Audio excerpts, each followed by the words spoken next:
Friends, this is, as I said, further to the briefing that was provided yesterday and some of the updates that have been just provided by Colonel Qureshi and Wing Commander Singh. I thought that we would just put some of the aspects related to the events that started on 22nd April with the barbaric terror attack in Pahalgam into further context, because there is a certain amount of commentary that has happened with regard to the events since then. And more than the commentary, there has been a lot of disinformation that has been directed at us from across the border. So a few things that I would like you to keep in mind. First of all, there is mention on all sides of escalation.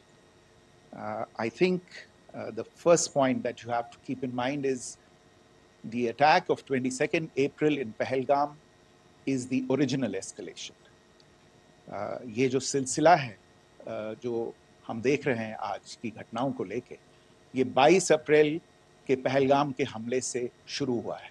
Escalation वहां पे हुआ है और उस escalation का जवाब भारतीय सेना ने, भारतीय फौज ने कल अपने एक्शन से दिया है. Secondly,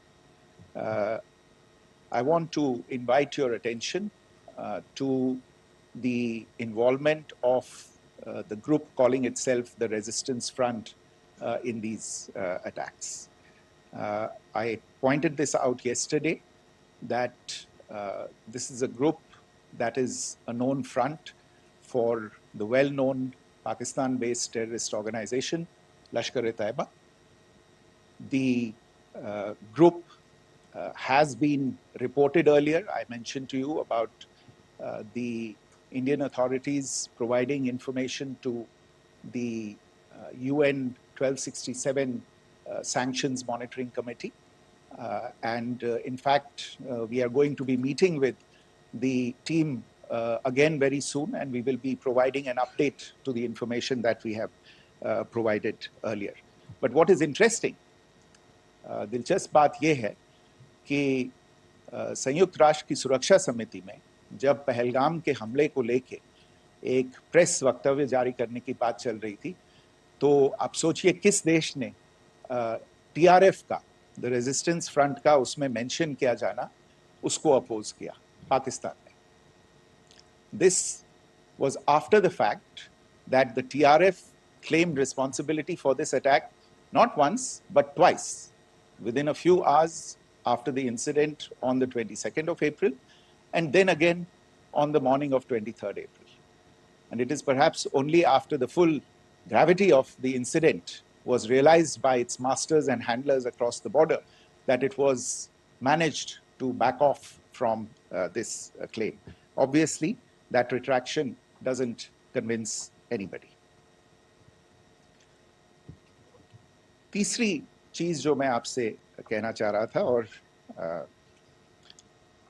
कर्नल कुरैशी और विंग कमांडर सिंह ने कल भी बड़े स्पष्ट शब्दों में और आज भी आपसे ये बात साझा की है. जो भारतीय रिस्पॉन्स है वो नॉन एस्केलेटरी है, प्रिसाइज है, सटीक है, मेजर्ड है और कंसिडर्ड है. Our intention has not been to escalate matters. We are only responding to the original escalation, as I said, and our response has been targeted, precise, controlled and measured. Only no military targets have been selected. Only terrorist infrastructure in Pakistan has been hit. Now, there are, as I said, a number of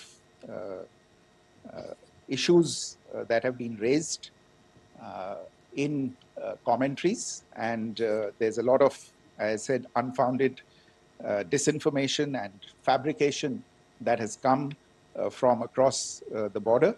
And I would just like to use this opportunity to set the record straight on some of these issues. The first of these is Pakistan trying to wash its hands off any and all involvement with terrorism. I think the Pakistani information minister said there are no terrorists in Pakistan. And I think he was challenged on that in the television program that he was appearing on.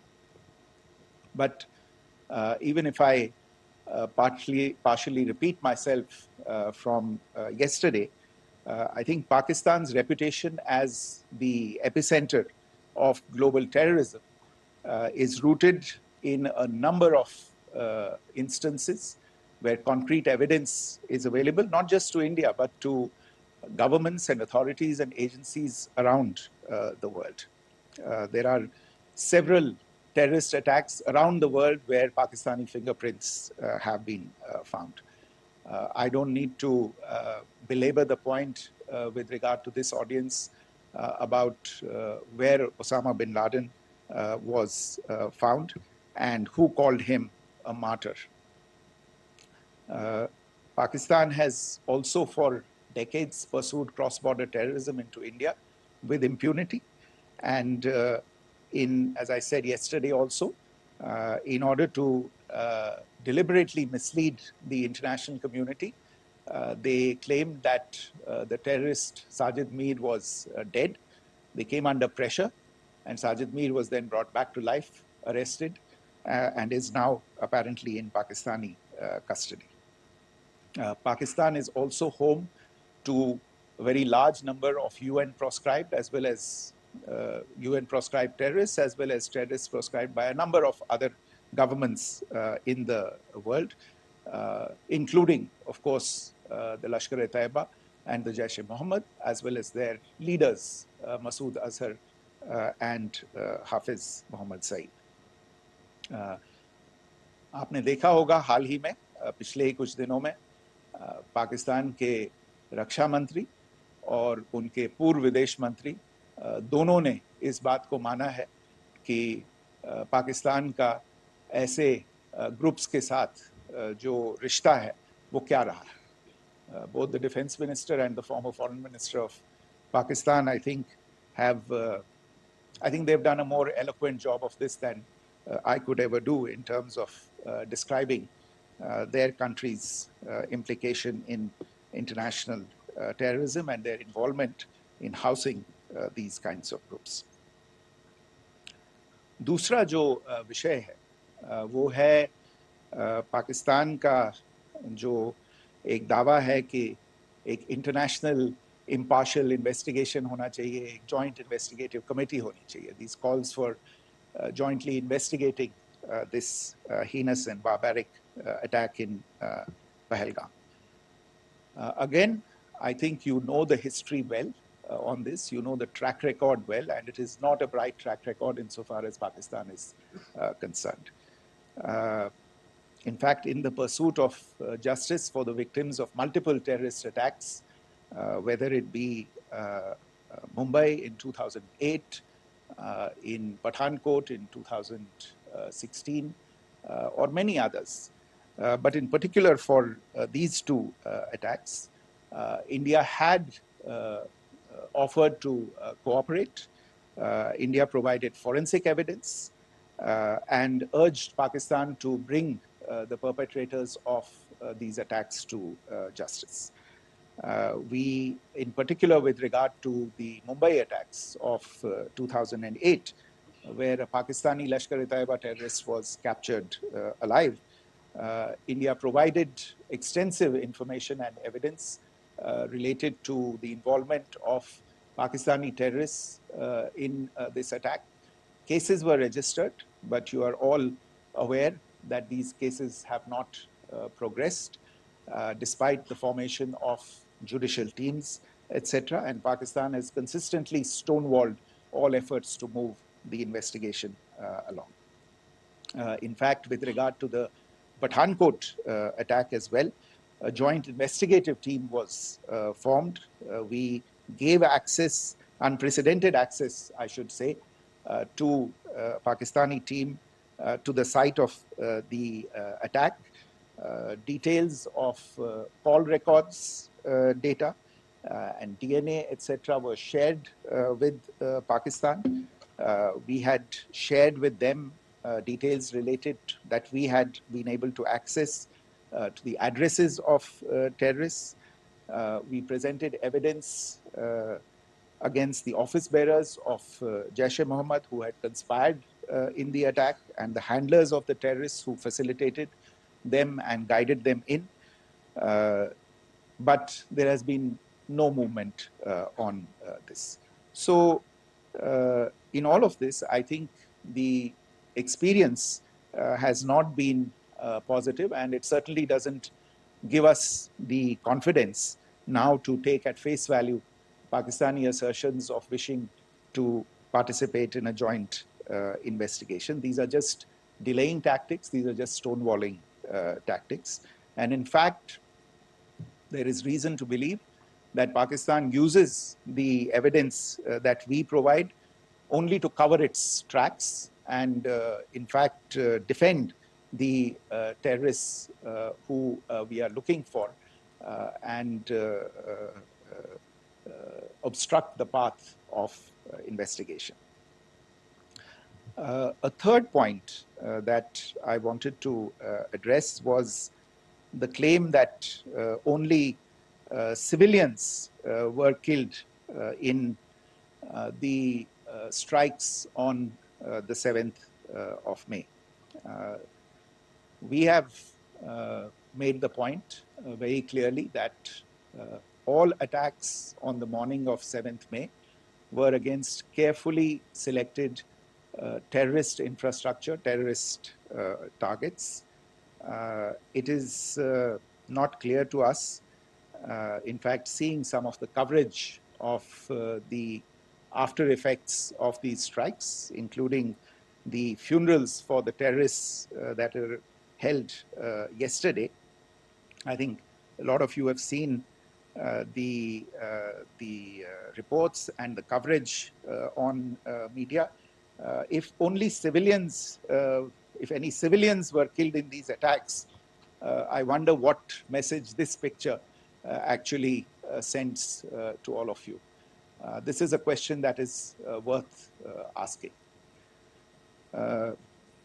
It's also odd that the funerals of civilians are carried out with the coffins being draped in Pakistani flags and state honors being accorded. As far as we are concerned, the individuals eliminated at these facilities were terrorists. Giving terrorist state funerals may be a practice in Pakistan. Doesn't seem to make much sense to us. Pakistan has also claimed that India deliberately attacked religious sites. This is completely false again. I have made it clear that the targets were terrorist infrastructure, terrorist facilities, and locations connected clearly with incidents of cross-border terrorism into India. And it is in fact Pakistan that is misusing religious sites as a cover to in fact radicalize, direct, and indoctrinate and train terrorists.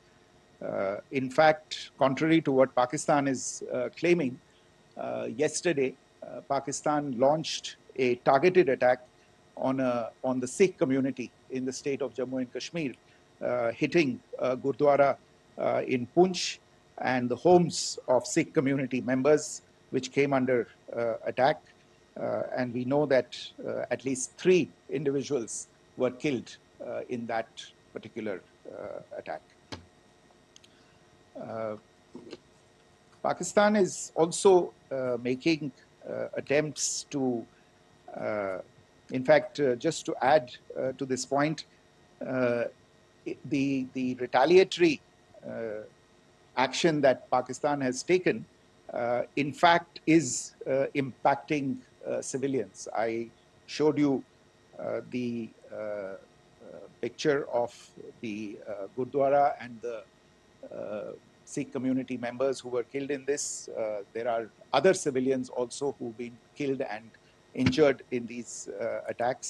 In fact, since yesterday morning, a total of 16 civilians have been killed and 59 others have been injured in the attacks by Pakistan. Not only this, Pakistan is also making attempts as part of its disinformation campaign to paint our action with regard to cross-border terrorism through the communal angle. If that is the issue, then I think I can do no better than to cite or point you in the direction of the Pakistan Army Chief's speech of 16 April 2025. I think that is the last word in communal rhetoric. And in the Pahalgam attack itself, you are aware of the kind of religious profiling that was done there. And perhaps there is a linkage between these two events. I can only say that these nefarious designs will not be allowed to succeed in India. And it is to be noted that people from all faiths, all religions, all regions in India have unequivocally, not just in India, but around the world, have condemned these attacks. The Pakistani claims of now responding to India's strikes of the 7th of May. As I said right at the outset, it is India which is responding. The original escalation was by Pakistan on the 22nd of April. We are the ones who are responding to that escalation with the action that was taken yesterday morning. And again, I would like to emphasize that the action was restrained. It was directed towards non-civilian, non-military targets and confined to terrorist camps. And again, as we have been saying since yesterday, any further action by Pakistan, some of which we are seeing today, is nothing but escalation by Pakistan now, once again, and will be responded to and is being responded to appropriately. One point that I wanted to also address was the allegations to the targeting of a dam, the Neelam Jhelum project in Pakistan-occupied Kashmir. I want to say that this is an absolute and complete fabrication and a blatant lie. India has targeted only and only terrorist infrastructure, and the details of that, that terrorist infrastructure, together with the locations, were shared with you yesterday by Colonel Qureshi and Wing Commander Singh. I should note that if this kind of a claim is a pretext for targeting Indian infrastructure of a similar nature, Pakistan will be entirely responsible for the consequences that will undoubtedly follow. Finally, I want to address some issues that have been raised related to the Indus Waters Treaty and the disinformation that has been raised in regard to that as well. The fact is that there have been fundamental changes in the circumstances in which the Indus Waters Treaty was concluded, and they call for a reassessment of the obligations under the treaty. Over the last year and a half to 2 years, India has been in communication with the government of Pakistan. We've sent several notices to them requesting for negotiations to discuss modification of the treaty. India has, for 6+ decades now, honored the treaty, even during periods when Pakistan imposed multiple wars on us, and even when relations were adversarial. Pakistan is the one that has been acting in violation of the treaty, deliberately creating legal roadblocks in India exercising its legitimate rights on the Western rivers. Any projects that India sought to build on the Eastern rivers, and even on the Western rivers, which we are allowed to by the treaty, were always challenged by Pakistan, thereby hampering our rights to utilize our legitimate waters under the treaty. In fact, if you see, the preamble of the treaty itself states that the treaty was concluded in a spirit of goodwill and friendship.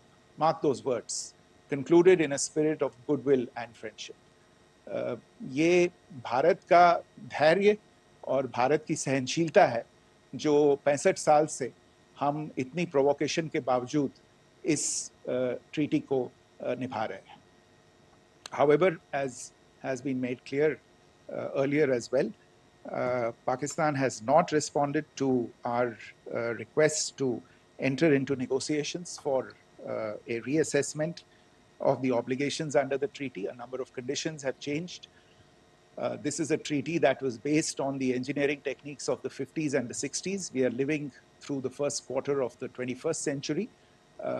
Technological changes and technological advancements have to be taken into account.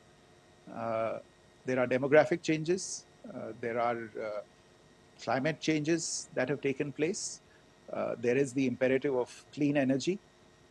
And of course, the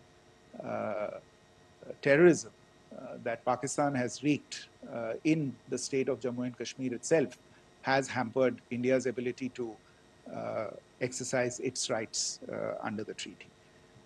Pakistan's persistent refusal to respond to our requests to enter into government-to-government negotiations on the modification of the treaty is, in a sense, itself a violation of the treaty. And therefore, India has taken the step of putting the treaty in abeyance until Pakistan abjures irrevocably its support for cross-border terrorism. Maybe I'll stop there. I mentioned earlier yesterday as well that this is an evolving situation. I would therefore ask all of you to be considerate and restrained. It will not be possible for us or my colleagues from the armed forces to share operational details at this point in time. Beyond that, if you have any questions, may I have time for only a few, and I'll try to answer those questions. Okay, I give the floor to Rishabh. On Secretary, good evening. This is Rishabh from Times Now. I just wanted to understand, as per the press release that has been released earlier today, it says that we have successfully hit at the air defense of Lahore. Does it give our forces a better chance in case of further escalation? And are there other air defense places as well at strategic location that were targeted? Rishabh, you are violating the first rule that I set out at the end of my remarks. The press release that has been issued by the Ministry of Defense today speaks for itself. It is related to operational matters. It's been released by the Ministry of Defense. As more information becomes available, it will be released at the appropriate time. Once again, please don't go into operational details at this point in time, because this is a constantly evolving situation. Yeah, go ahead. Foreign Secretary Smita Sharma, just wanted to ask, the Pakistani Minister Ishaq Dar in an interview has claimed that the national security advisors of India and Pakistan have spoken to each other, if you could confirm or deny, and is complete severance of diplomatic ties with Pakistan also on the table? I have no information with regard to contacts between the two national security advisors. Insofar as diplomatic relations are concerned, you've seen the steps that were announced in response to the following the meeting of the Cabinet Committee on Security on the 23rd of April. There are no further steps that are under consideration at this moment in time. Here, go ahead. Foreign secretary, मेरा नाम मनीष है, मैं TV9 Bharatvarsh से हूं, और आपने खुद ही बताया कि कितना मिस इन्फॉर्मेशन क्रॉस बॉर्डर से आ रहा है, बल्कि ऐसा लग रहा है जैसे पाकिस्तान के प्राइम मिनिस्टर और डिफेंस मिनिस्टर तक भी प्रोपेगेंडा करने में मिस इन्फॉर्मेशन में आ गए हैं। वो कई बार तो ये तक दावा करते हैं कि हम 3 राफेल हमने गिरा दिया, इतने हमने मिग गिरा दिए, और जब उनसे पूछा जाता है तो वो कहते हैं कि सोशल मीडिया में हमने ये सब चीज़ें देखी थी। तो अगर आधिकारिक तौर पर अगर आप कुछ कह सकें इस पर, ताकि उन्हें भी समझ में आए कि इस तरह के प्रोपेगेंडा नहीं चलने वाला है। देखिए, जब सही समय होगा तो आधिकारिक तौर पे इसके बारे में सूचना दी जाएगी, लेकिन जो आपका प्रश्न है कि प्रधानमंत्री और उप प्रधानमंत्री और विदेश मंत्री, उनके रक्षा मंत्री इस तरह की बातें कर रहे हैं, तो इसमें अचरज की कोई बात नहीं है। आखिरकार ये एक देश है जिसने अपना इसका जन्म लेते ही झूठ शुरू हो गया था। 1947 में जब पाकिस्तानी फौज ने जम्मू कश्मीर पे दावा बोला, तो उन्होंने किसी ऐसे वैसे व्यक्ति से नहीं, संयुक्त राष्ट्र से झूठ बोला कि हमारा कोई लेना देना नहीं है इससे, ये लोग जो गए हैं वो तो कबायली हैं। वो तो जब हमारी फौज वहाँ पे पहुंची और UN के लोग, संयुक्त राष्ट्र के लोग खुद वहाँ पे पहुंचे, उन्होंने देखा कि वहाँ तो पाकिस्तानी फौज घुसपैठ करके आ गई है, उसके बाद पाकिस्तान को मुंह की देखनी पड़ी और उनको मानना पड़ा कि हाँ, उनकी फौज वहाँ पे कुछ समय से पड़ी हुई है। तो ये जो यात्रा है एक तरह से 75 साल पहले शुरू हो चुकी है, तो I am not surprised that this kind of disinformation is being indulged in. Yeah. Siddhant. So Siddhant from Beyond. Sir, we have seen a lot of negative comments coming from the Pakistani military of escalation. If tomorrow there is an escalation, there are strikes, we know one attempt has been thwarted, what will be the Indian response to those attempts of creating more escalation? Because it is looking like it's going towards more escalation. And my second question is, are any other world powers, essentially the P5 countries, the West Asian countries, reaching out to de-escalate the current situation? Look, on escalation, we've already made our stance clear. I mean, there are 2 basic points. First of all, it is Pakistan that escalated on the 22nd of April. We are only responding to that escalation. And then what we have said yesterday and what my colleagues have said today, that now if there is an attempt at further escalation by Pakistan, it will be responded to in an appropriate domain. And therefore, the choice is entirely that of Pakistan to make. As to your second question, I don't think I can do better than to point you in the direction of the statements that are being made from practically every chancellery in the world and the sentiment that they are carrying. That sentiment essentially, and for the major portion, is support for the government of India in the context of the condemnation of the terrorist attack in Pahalgam on the 22nd of April. There is wide recognition of the government of India's right to respond to